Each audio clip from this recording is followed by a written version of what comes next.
सिर्फ सर झुकाने से बात नहीं बनती, परमात्मा के दर्शन करने हैं तो मन को भी झुकाना पड़ता है।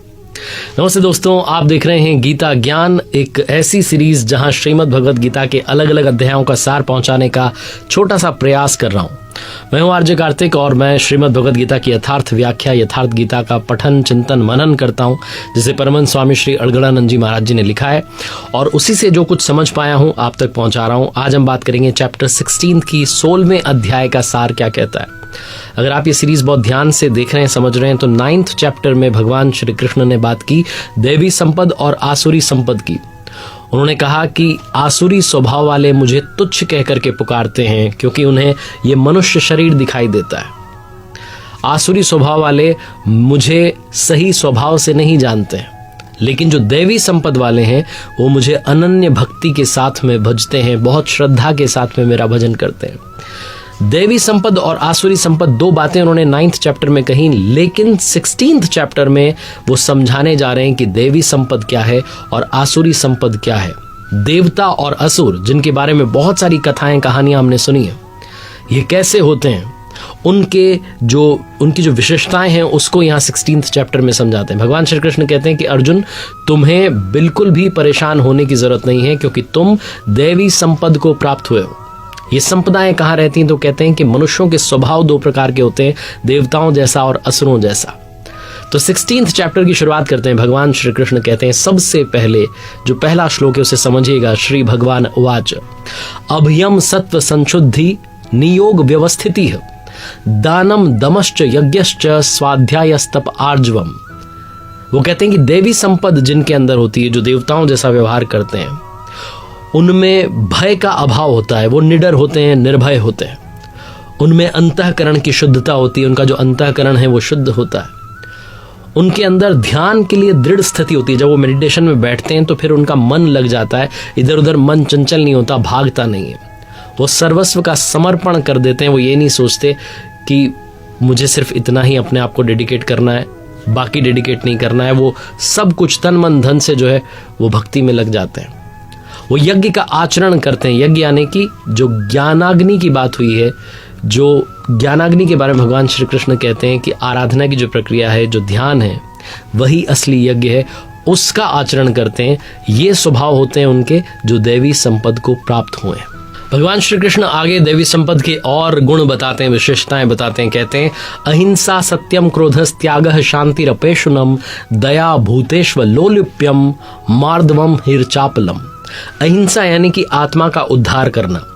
पिछले चैप्टर्स में भी हमने डिस्कस किया कि अहिंसा का मतलब सिर्फ ये नहीं कि आप दूसरों को नहीं हानि पहुंचा रहे हैं, दूसरों को नहीं मार रहे हैं। अहिंसा का मतलब ये भी है कि आप अपनी आत्मा को अधोगति में नहीं ले जा रहे हैं, अपनी आत्मा के उद्धार के लिए भी ध्यान कर रहे हैं, भजन कर रहे हैं, प्रभु की भक्ति कर रहे हैं। अहिंसा सबसे बड़ा गुण होता है। इसके साथ ही देवी संपद को जो प्राप्त होते हैं पुरुष, जिनमें नर नारी दोनों आते हैं, उनमें गुस्सा नहीं होता है। वो उनका जो चित्त है वो स्थिर होता है, वो चंचलता से थोड़ा दूर रहते हैं। जो लक्ष्य के विपरीत निंदित काम है, जो बुरे काम है, उनको नहीं करते हैं। वो सब प्राणियों में दया भाव समभाव रखते हैं।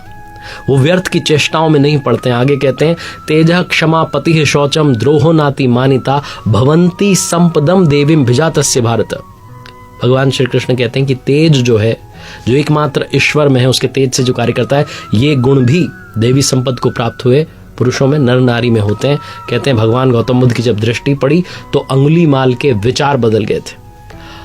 भगवान श्री कृष्ण इस श्लोक में कहना चाहते हैं कि क्षमा, धैर्य, शुद्धि, किसी के लिए शत्रु भाव नहीं होना, अपने में ही सर्वश्रेष्ठ होने का जो भाव होता है उसका हमेशा अभाव होना, ये नहीं मानना कि मैं ही सर्वश्रेष्ठ हूं। ये सारे के सारे जो गुण हैं, लक्षण हैं, ये देवी संपद को प्राप्त पुरुषों के, नर नारी के होते हैं। अब आगे आसुरी संपद के, यानी कि जो असुर हैं, उनकी जो संपदा है, उसके जो लक्षण है, उसको थोड़ा डिफाइन करते हैं, बताते हैं। दंभो दर्पो अभिमानश्च क्रोधः पारुष्यमेव च अज्ञानम चाभिजातस्य पार्थ संपद मासुरिम। कहते हैं पार्थ, पाखंड, घमंड, अभिमान, क्रोध, कठोर वाणी और अज्ञान, ये जो हैं ये मेन सिम्टम्स हैं आसुरी संपद के, प्रमुख लक्षण हैं। ये जो दोनों संपदाएं हैं, देवी संपद और आसुरी संपद, ये रहती है हमारे हृदय में ही है। यह हमारे स्वभाव को ही बदलती रहती है। कभी आसुरी संपद जब आ जाती है तो हम असुरों जैसा व्यवहार करने लगते हैं, जब देवी संपद आ जाती है तो फिर हम देवताओं जैसा व्यवहार करते हैं।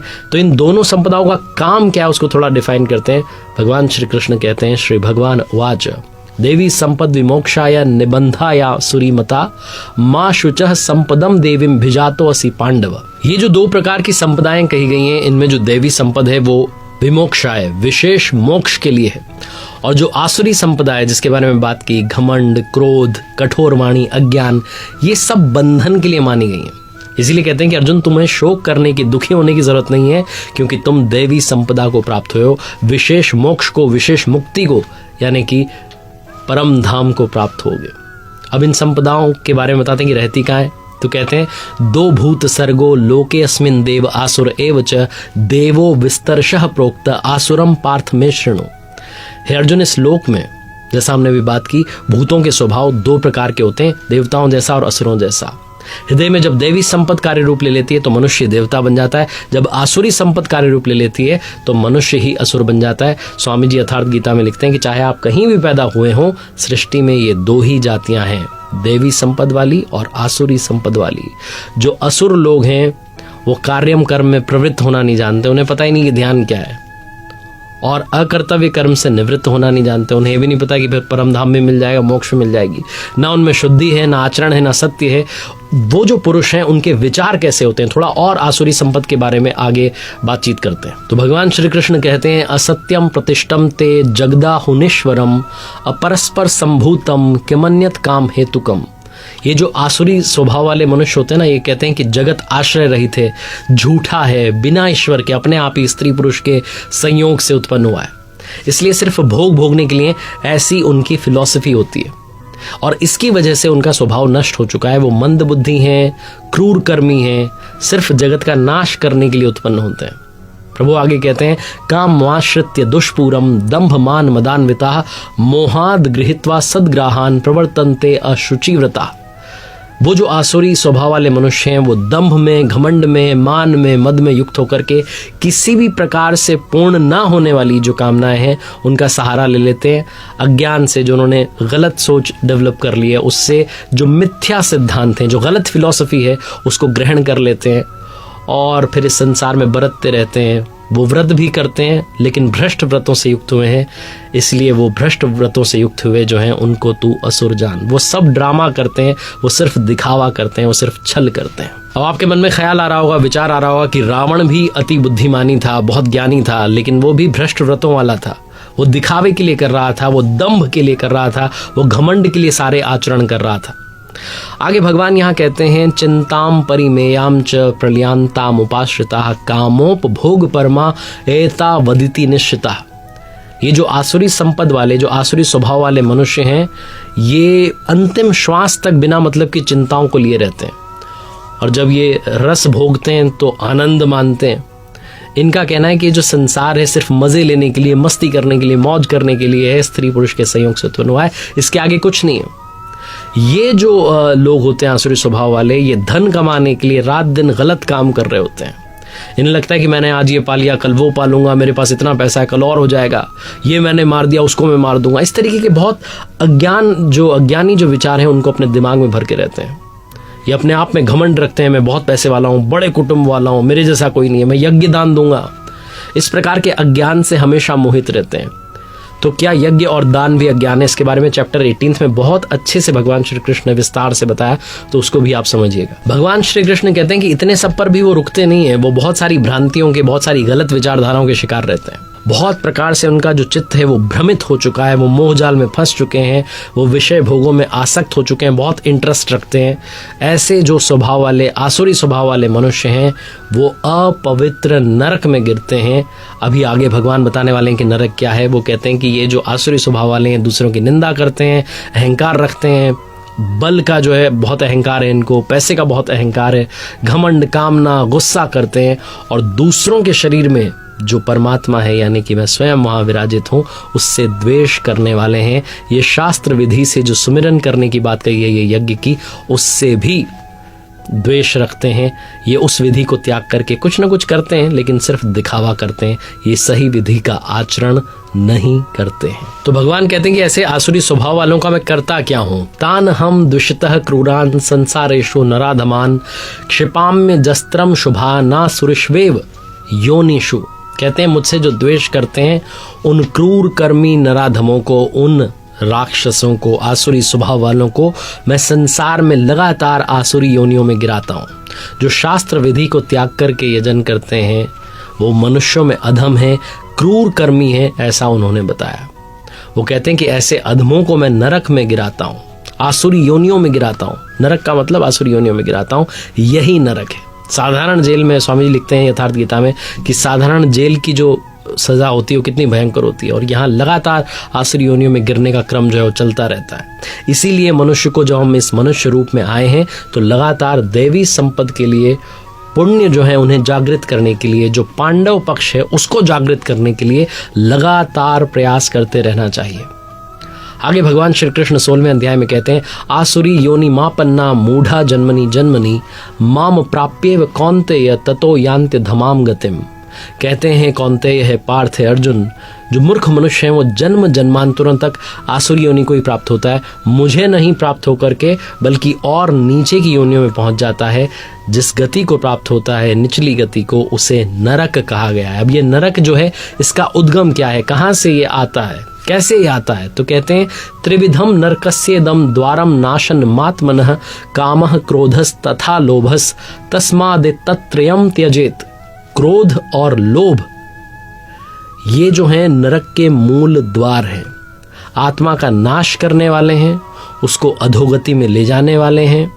काम, क्रोध, लोभ, ये जो तीन हैं इनसे हमें बचना चाहिए। ये तीन प्रकार के मूल दरवाजे हैं जो नरक के लिए खुलते हैं। इसलिए इन तीनों को, काम को, क्रोध को और लोभ को त्याग देना चाहिए, क्योंकि जो सारी आसुरी संपदा है, जो सारा कौरव पक्ष है जिसके बीच में यहाँ युद्ध है, कौरव और पांडवों के बीच में, सारा का सारा कौरव पक्ष जो है इन तीन पर टिका हुआ है, क्रोध, लोभ और काम। इन तीनों को त्याग देंगे तो आप देवी संपद की तरफ अपने आप चलना प्रारंभ कर देंगे। भगवान कहते हैं कि नरक के इन तीनों द्वारों से जो मुक्त हो जाता है पुरुष, वो अपने परम कल्याण के लिए आचरण कर पाता है, ध्यान कर पाता है, ध्यान में अपने मन को, अपने चित्त को स्थिर कर पाता है, और अंत में जाकर के मुझे प्राप्त हो जाता है, उस मंजिल को पहुंच जाता है। और अंत में भगवान श्री कृष्ण कहते हैं, यह शास्त्र विधि मुत्सृज्य वर्तते काम कारतः न सिद्धिम वापनोति न सुखम न पराम गतिम।